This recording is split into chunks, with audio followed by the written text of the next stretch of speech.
Good morning students. आज मैं आपको पहाड़ी मिनिएचर पेंटिंग के पेंटर्स और उसके पेंटिंग्स और उसके सब स्कूल्स के बारे में पढ़ाऊंगी कि कौन कौन से पेंटिंग पहाड़ी स्कूल के इम्पॉर्टेंट हैं और कौन कौन से उस पेंटिंग्स के आर्टिस्ट हैं और कौन कौन से उसके सब स्कूल्स हैं। तो मैंने आपको पहले ही बताया है कि पहाड़ी स्कूल के आर्टिस्ट चूँकि मुगल राजाओं के शासन से भाग के गए थे पहाड़ी एरियाज में, जो रिवर्स के रावी रिवर के ट्रिब्यूटरीज पे जो आर्टिस्ट बसे हुए थे उनको पहाड़ी आर्टिस्ट बोलते हैं। तो वहाँ पे कल्चर था कि बहुत सारे आर्टिस्टों ने डर की वजह से या फिर अपने फ्रीलांस आर्टिस्ट को ख़त्म नहीं करने के लिए उन्होंने अपने नाम अपनी पेंटिंग्स पे नहीं डाले।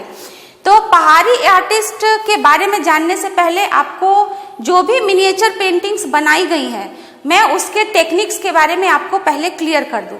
तो पहाड़ी मिनिएचर पेंटिंग हो या राजपूत मिनिएचर पेंटिंग हो या मुगल मिनिएचर पेंटिंग हो या आगे में आप डेक्कन स्कूल मिनिएचर पेंटिंग्स पढ़ेंगे, तो सभी के जो मिनिएचर पेंटिंग के जो टेक्निक्स हैं वो सेम हैं। सिर्फ आपके पेंटिंग करने के स्टाइल में थोड़े बहुत चेंजेस हुए हैं। वो टेक्निक्स क्या हैं? तो सबसे पहले आप जानते हैं कि वाटर कलर से बनाए जाते थे, टेम्परा टेक्निक में बनाए जाते थे और हैंडमेड पेपर्स यूज किए जाते थे। लेकिन हैंडमेड पेपर्स यूज किए जाते थे और टेम्परा टेक्निक में यूज किए जाते थे, बट पहले तो बहुत सारी कंपनीज नहीं थी। जैसे आजकल बहुत सारी वाटर कलर की कंपनीज आ गई हैं, कैम्बलिन है, एक्रेलिक है, पिडीलाइट है। लेकिन पहले वो कलर्स कहाँ से आते थे इसके बारे में आपको जानना इम्पॉर्टेंट है। तो पहले हैंडमेड पेपर पे जो कलर्स यूज किए जाते थे वो बेसिकली नेचुरल कलर्स होते थे और जो पत्थरों से जो कलर्स आते हैं और जो पत्तों से लीफ से जो कलर आते हैं उन कलर्स को आर्टिस्ट बनाते थे, वो कलर्स यूज किए जाते थे। तो गोल्डन कलर्स के लिए बेसिकली लीव्स के यूज होते थे। काई, जो पानी पे जो काई लग जाते हैं उनसे आर्टिस्ट ग्रीन कलर यूज करते थे। सिंदूर से रेड कलर यूज करते थे और भी बहुत सारे खड़िया, रेड खड़िया से हम लोग रेड कलर यूज करते थे। काजल से हम लोग ब्लैक कलर यूज करते थे। तो आर्टिस्टों ने अपने सोर्स को चुना और जाना कि किस किस तरह के चीजों से हम कौन सा कलर बना सकते हैं। बहुत सारे वेजिटेबल्स से वो लोग पर्पल कलर यूज करते थे। तो उनके पास ये आइडियाज आते गए और धीरे धीरे पेंटिंग्स डेवलप करती गई। ब्रशेज के लिए वो स्क्वायरल, गिलहरी के पूंछ के बालों को यूज करते थे और भी बहुत सारे बर्ड्स के पंखों को यूज किया जाता था ब्रशेज बनाने के लिए। और पेंटिंग करने के लिए जो बेस लिया जाता था, बहुत पहले पाल राजाओं के टाइम पे तार पत्र पे, भोज पत्र पे और बहुत तरह के पत्तों पे पेंटिंग्स बनाए जाते थे। लेकिन जैसे जैसे डेवलपमेंट हुआ, राजस्थानी राजाओं के टाइम पीरियड तक में पेपर का इन्वेंशन हो चुका था, लोग कागज को नॉलेज में ले चुके थे और उन्होंने कागज पे पेंटिंग करना आसान हो गया, जिस वजह से मिनिएचर पेंटिंग्स में राजस्थानी राजाओं के टाइम में बहुत ज़्यादा डेवलपमेंट आई। तो ये आपका टेक्निक है। इसके बाद मिनिएचर पेंटिंग के जो पेंटिंग्स हैं, सबसे पहली पेंटिंग है कृष्णा विथ गोपीज। पेंटिंग है कृष्णा विथ गोपीज, इसके आर्टिस्ट हैं मनकू और ये बसोहली सब स्कूल की पेंटिंग है। नेक्स्ट पेंटिंग है भरत वर्शिपिंग चरण पादुका ऑफ रामा। भरत अपने भाई राम के चरण पादुका की पूजा करते हुए, इसके आर्टिस्ट अननोन है और सब स्कूल है चंबा। अननोन मीन्स जिस आर्टिस्ट ने अपनी पेंटिंग पे अपना नाम नहीं लिखा है उस आर्टिस्ट के पेंटिंग को अननोन बोलते हैं। अननोन मीन्स उस आर्टिस्ट का नाम हम नहीं जानते हैं। नेक्स्ट है cosmic dance of Shiva. Cosmic dance बोलते हैं हम लोग तांडव नृत्य को। शिव जी जो नृत्य करते हैं, भगवान शंकर जो नृत्य करते हैं, उनको तांडव बोला जाता है। तो तांडव नृत्य को शंकर भगवान करते हुए इस पेंटिंग में बनाया गया है, जिसके आर्टिस्ट भी अननोन है और सब स्कूल है Chamba. Nand Yashoda and Krishna with kinsmen going to Vrindavan. Artist है नैनसुख। इस पेंटिंग का नाम है Nand Yashoda and Krishna with kinsmen going to Vrindavan. मतलब राजा नंद लाल और यशोदा, उनकी पत्नी यशोदा और कृष्ण भगवान और उनके साथ बहुत सारे वहाँ के जो गोपियां हैं वो सभी वृंदावन की ओर जा रहे हैं।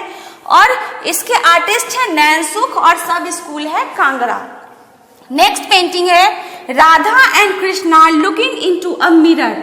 राधा और कृष्णा जो हैं वो एक जगह बैठे हुए हैं और आईने की तरफ देख रहे हैं। इसका भी आर्टिस्ट है अननोन और सब स्कूल है गढ़वाल। नेक्स्ट है राधा कृष्णा।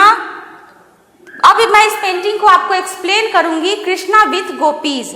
कृष्णा विथ गोपीज जो है वो 1730 एडी में बनाया गया है और आज के डेट में नेशनल म्यूजियम न्यू दिल्ली में रखा गया है। लेकिन ये कोई बहुत ही इंपॉर्टेंट चीज नहीं है, क्योंकि आप जानते हैं कि जितने भी मिनिएचर्स पेंटिंग आज के डेट में सुरक्षित हैं वो सभी के सभी paintings national museum new Delhi के कलेक्शन में रखे गए हैं।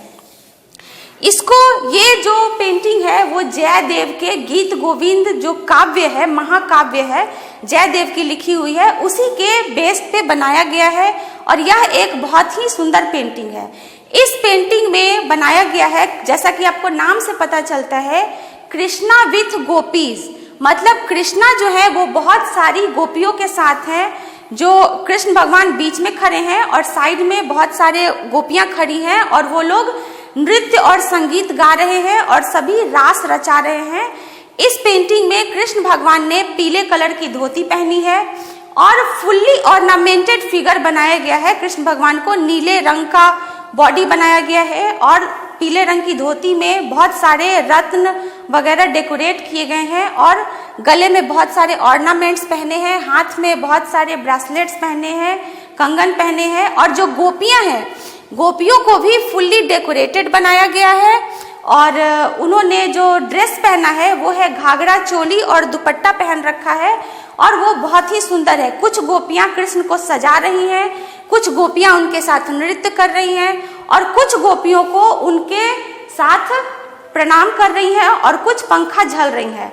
इस पेंटिंग को गोल्डन बैकग्राउंड के साथ बनाया गया है। गोल्डन कलर के साथ ही बहुत सारे डेप्थ को और शेड कलर्स को यूज किया गया है। जो गोल्डन कलर का जो बैकग्राउंड है उसी में बहुत सारे शेड्स दिए गए हैं अलग अलग कलर के। बहुत सारी ट्रीज बनाई गई हैं डीप ग्रीन कलर में। ट्रीज को भी बहुत सारे लीव्स के साथ डिजाइन किया गया है और इस पेंटिंग का सबसे जो इम्पोर्टेंट चीज है वो ये है कि लाइंस को बहुत रिदमिक बनाया गया है और इसीलिए ये पेंटिंग बहुत ही खास मानी जाती है। इस पेंटिंग की एक खास बात और भी है कि ये टिपिकल बसोहली पेंटिंग का ये एग्जाम्पल है और इसमें ज्योमेट्रिकल पैटर्न्स को भी बनाया गया है। इसके बाद जो मैं पेंटिंग आपको बताऊंगी अपने नेक्स्ट वीडियो में, वो पेंटिंग है भारत वर्शिपिंग द चरण पादुका।